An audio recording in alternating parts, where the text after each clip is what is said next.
का थोड़ा झुककर चलना तो आमतौर पर दिखता ही है। साथ ही 50 की उम्र के आसपास की महिलाएं छोटे-छोटे कदम उठाकर साइड टू साइड हिलते हुए चलती हैं। इसकी एक बड़ी वजह है प्रेगनेंसी और डिलीवरी के बाद पेल्विक स्ट्रक्चर की रिकवरी ना होना। ये रिकवरी होती है पहले पर्याप्त आराम से और उसके बाद पेल्विक बोन्स और मसल्स की एक्सरसाइज से, और महिलाओं को दोनों ही नहीं मिलता। और फिर आगे चलकर रसोई में घंटों खड़े रहने या घर के कामों को गलत तरीके से करने से मांसपेशियों और हड्डियों में असंतुलन पैदा हो जाता है। वक्त के साथ ये असंतुलन उनके चलने के तरीके और यहाँ तक कि उनके जूते चप्पलों में भी दिखाई देता है। कभी गौर से देखिएगा कि ज्यादातर घरों में बड़े बुजुर्गों के जूते चप्पलों का एक तरफ का तला ज्यादा घिसा हुआ होता है। ये एक रिपोर्ट कार्ड है, एक संकेत है कि उनका वजन शरीर पर बराबर नहीं पड़ रहा। अगर इसे समय रहते न सुधारा जाए तो ये घुटनों में दर्द, हिप प्रॉब्लम और रीढ़ की हड्डी की समस्याओं तक ले जा सकता है। जूते के खास इंसर्ट या ब्रेसेस जैसे ऑर्थोटिक्स इन समस्याओं को ठीक करने में मदद कर सकते हैं, लेकिन prevention is better than cure. सही जूते पहनना, काम करते वक्त ब्रेक लेकर स्ट्रेच करना और नियमित एक्सरसाइज करना इन समस्याओं को रोक सकता है। जिस तरह भारत में हाई बीपी, हार्ट डिजीज और डायबिटीज बहुत आम हो गए हैं, उसी तरह ऑस्टियोपोरोसिस भी आम होता जा रहा है। ये एक ऐसी बीमारी है जो धीरे धीरे हड्डियों को खोखला करके उन्हें कमजोर कर देती है। इसे साइलेंट थीफ भी कहते हैं, क्योंकि इसमें दर्द या और कोई सिम्टम नहीं होता, लेकिन जरा सी चोट लगने पर या गिरने पर हड्डियां सीधे फ्रैक्चर हो जाती हैं। भारत में हर दूसरी शहरी महिला की हड्डियां 35 की उम्र के बाद पहले से ही कमजोर हो चुकी होती हैं, और हर 3 में से 1 महिला को ऑस्टियोपोरोसिस का खतरा रहता है। इसके पीछे है खान-पान और लाइफस्टाइल, जिनके बारे में हम आगे बात करेंगे। हमारी हड्डियां, चाहे वो महिला हो या पुरुष, 30 साल की उम्र तक अपनी मजबूती के शिखर पर होती हैं। उसके बाद धीरे धीरे बोन डेंसिटी कम होने लगती है। बोन डेंसिटी का मतलब है हड्डी के एक टिश्यू में कितना कैल्शियम और मिनरल्स अच्छे से पैक किया हुआ है। अगर हड्डी की डेंसिटी ज्यादा है तो आपकी हड्डियां मजबूत हैं और बिना टूटे ज्यादा दबाव झेल सकती हैं। ऊपर से मसल मास यानी मांसपेशियों का वजन भी 30 के बाद तेजी से कम होने लगता है। ये बोन और मसल लॉस महिलाओं में पुरुषों के मुकाबले ज्यादा तेजी से होता है। और ये तो आप में से कई लोग पहले से भी जानते होंगे कि मेनोपॉज के बाद ये स्पीड और बढ़ जाती है, क्योंकि एस्ट्रोजन हार्मोन जो हटाया रखता था। लेकिन इसका मतलब ये नहीं है कि इलाज है। बोन लॉस को धीमा किया जा सकता है, बशर्ते हम समय रहते सही आदतें डालने, और ये समय होता है कैल्शियम, फास्फोरस और प्रोटीन से। कैल्शियम का सबसे अच्छा स्रोत है दूध, दही, डेयरी प्रोडक्ट्स, मछली, रागी, तिल, बादाम और हरी पत्तेदार साग सब्जियां। लेकिन कितना ही कैल्शियम खा लें, अगर शरीर में विटामिन डी नहीं होगा तो शरीर कैल्शियम को ठीक से सोख ही नहीं पाएगा। प्राइमरी क्लास में पढ़ा था, धूप पड़ने से त्वचा में विटामिन डी बनता है। और आयरन देखिए, धूप से भरे देश भारत में 70% से ज्यादा महिलाओं में विटामिन डी की कमी पाई जाती है।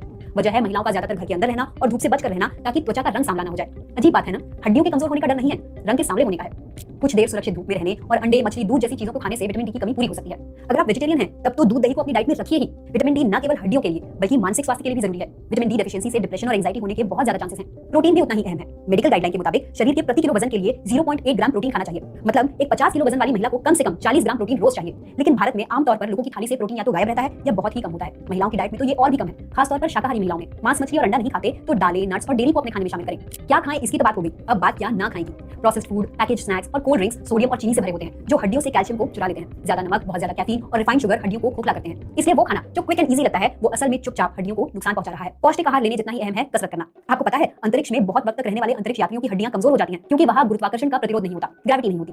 हड्डियों को ज्यादा काम नहीं करना पड़ता। असल में हड्डियां तभी मजबूत बनती हैं जब उनसे भरपूर काम करवाया जाए। दौड़ना, कूदना, वजन उठाना, ये सब काम हड्डियों को संकेत देते हैं कि उन्हें और मजबूत होना है। लेकिन भारत में अक्सर बच्चों को, खासकर लड़कियों को, खेल कूद से दूर कर दिया जाता है। उन्हें या तो पढ़ाई लिखाई में या घर के कामकाज में लगा दिया जाता है, और उनकी हड्डियों के मजबूत होने का मौका छिन जाता है। और बच्ची कुछ कसरत तो आजकल टीवी और फोन ने पूरी कर दी है। अब अगर पेरेंट्स कहे भी कि बाहर जाकर खेलो तो स्क्रीन से चिपके बच्चे खुद ही नहीं जाना चाहते। अब ऐसे में हड्डियां मजबूत कैसे होंगी?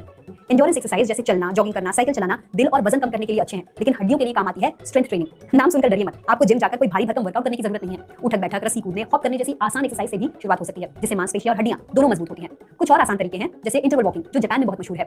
इसमें आप कुल 30 मिनट वॉकिंग करते हैं, 3 मिनट तेज, फिर 3 मिनट धीरे, फिर 3 मिनट तेज और 3 मिनट धीरे। इसके अलावा लिफ्ट की जगह सीढ़ियां लेना, खाने के तुरंत बाद कम से कम 5 मिनट टहलना, कुर्सी पर बैठकर एड़ी उठाना। See, this is no joke.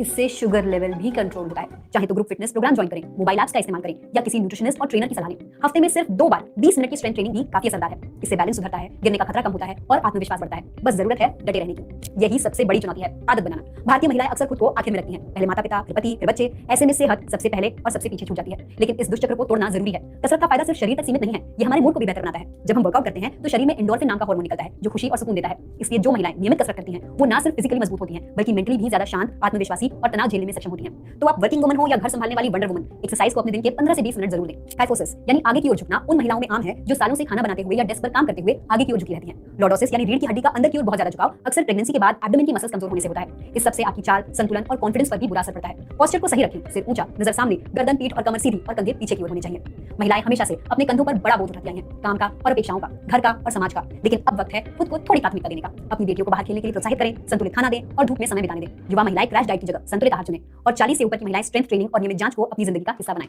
आप सेहतमंद रहेंगी तो आपका परिवार भी सेहतमंद रहेगा। जल्द मिलेंगे एक नए वीडियो के साथ। धन्यवाद।